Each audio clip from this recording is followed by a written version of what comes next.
আমি একটা গোপন কথা তোকে বলছি, খুব ভালোভাবে শোন, ঠিক আছে? মানুষ এই দুনিয়াতে একটি নির্দিষ্ট সময়ের জন্য এসেছে, আর এই সময়ে মানুষকে পরীক্ষা দিতে হয়। কেননা মানুষকে ভালো আর মন্দ বোঝার ক্ষমতা দেওয়া হয়েছে। যদি পরীক্ষা নেওয়া না হয় তাহলে মানুষ এই দুনিয়াতে অস্থির হয়ে করতে পারে। তবে মনে রেখো, যারা ভালো ওরা বলবে এই সব পরীক্ষার দরকার ছিল।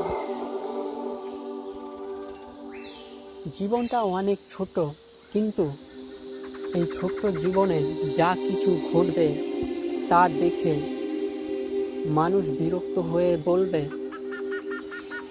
আর কতদিন এই পৃথিবীর বুকে থাকতে হবে, আমায় তুলে নাও।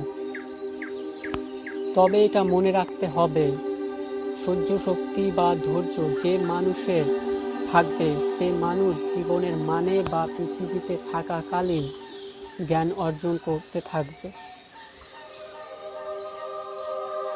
এই পৃথিবীতে একজন মানুষকে কমজোর আর একজন মানুষকে শক্তিশালী বানানো হয়েছে। যে কমজোর সে ধৈর্য ধরুক, আর যে শক্তিশালী সে তাকে সাহায্য করুক, তাহলে দুজনেই জান্নাতে যাবে। তোকে আনন্দ দেওয়ার জন্য একটা গল্প বলছি। মানুষও গাছের মতো, আর তার শেকড় কি জানিস? যারা তাকে ভালোবাসে আর সে যাদেরকে ভালোবাসে, এছাড়াও অনেক কিছু আছে। এরা সবাই শেকড়।